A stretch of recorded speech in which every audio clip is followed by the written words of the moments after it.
Rising that just adds like a depth into like his role and his story, and just like how he portrays the character. I can tell he's a very passionate man about like all this comic book stuff, and I can, he's a geek, and that's relatable again. Even though it's not, part of his Shang-Chi's character, but it's, just him being like kind of the main face of like the Asian superhero, like the first, like the MCU superhero movie. Like, it's just like, I don't know, I'm just like very happy for him. And it's very cool to have someone that young Asian kids could look up to, and 88 Rising with the soundtracks. I'm very proud of Rich Brian and Nikki, represent Indonesia and Warren Yu. And overall, it's just a satisfying like hit.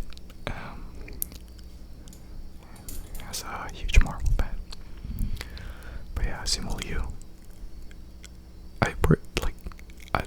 I'm like speechless. I don't know what to say, but it's just thank you so much for that performance. It's very touching, and with the whole like movie and like your journey and stuff like that, it's like it's very epic. But like the other characters are amazing as well, Aquafina and everyone like that.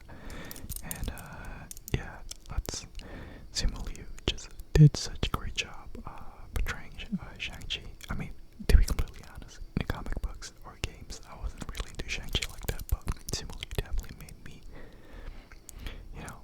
fall in love with the character, and especially the connection between him and Tony Leung as Wenwu. Such a great chemistry between the two, and Wenwu just reminds me so much of my dad.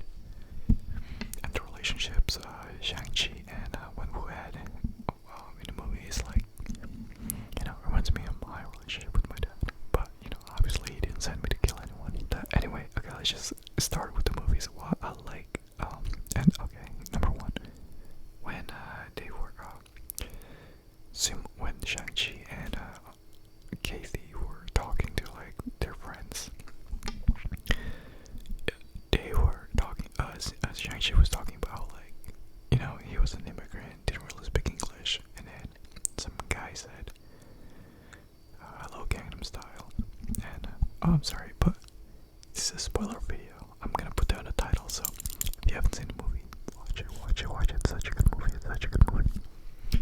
But anyway, yeah, the guy always said, what's up Gangnam Style? I can relate to that, because that actually happened to me in 2012, the first time I came, first few weeks, in high school. That was the year 10 years ago.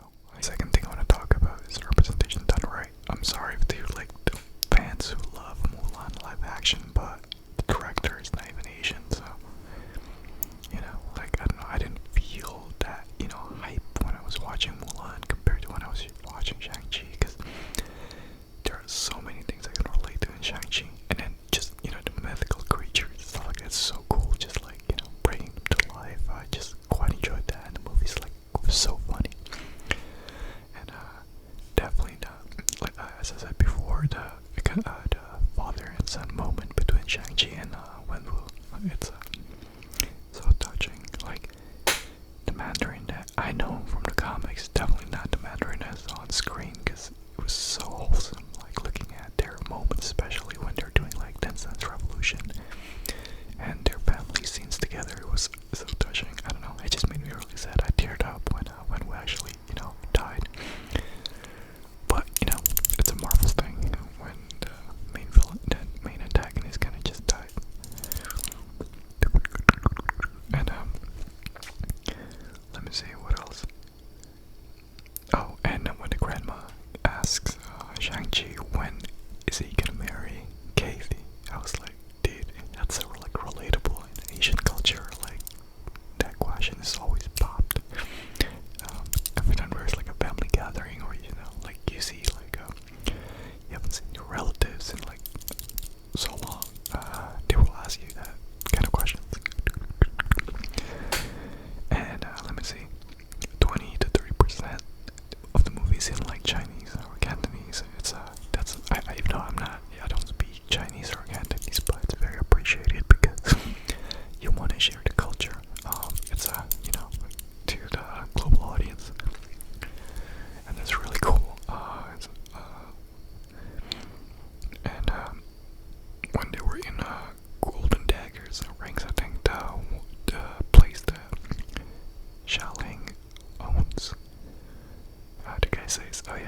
rest in peace, Brett Allen.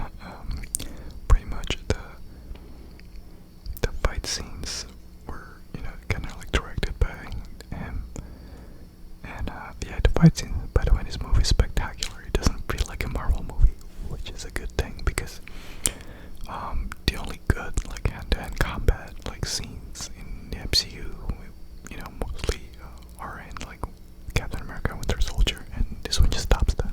And the fight scenes in the bus, it's amazing. How he uses the environment to his advantage. Very Jackie Chan vibe to it, and but Brett Allen was part of the Jackie's team, so that's very understandable. That's very obvious. So I like the fight scenes a lot, and I know a lot of people were talking about when they arrive at the village. The story kind of slows down a little bit, but I didn't mind that because you're not gonna get feed up, like they're not gonna shove like fighting scenes every 5 minutes or so. That will kind of ruin the movie in my opinion. But I'm not a professional movie critic, so I wouldn't know.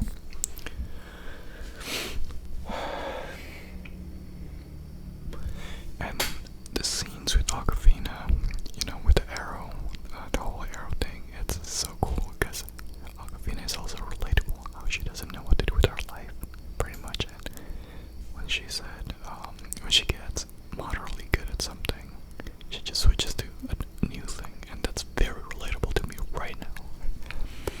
But the advice she was given was, if you aim at nothing, you will hit nothing. I was like, dang, I'm gonna put that. That's so it's right in the spot, bullseye. And then there are a lot of like, I don't know, references to like Asian American culture that I can relate to and enjoy, and but I'm just a little disappointed there was no boba or anything like that mentioned. But if I keep looking downwards, I'm looking at my notes because I lose my train of thoughts a lot. And then the karaoke with Wong, oh my god, that got me balling. It was so funny. And then just the whole karaoke thing in general, because Asian culture, they love karaoke. Most of the family households in Indonesia, at least the people that I know, they have a karaoke machines in their houses. And me, whenever I go back to Indonesia, I have to go to karaoke place with my friends. That's how we spend time together and then sing nostalgic songs, and it's different, man. And then Trevor from Elementary comes back, and then in the movie, but it was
animation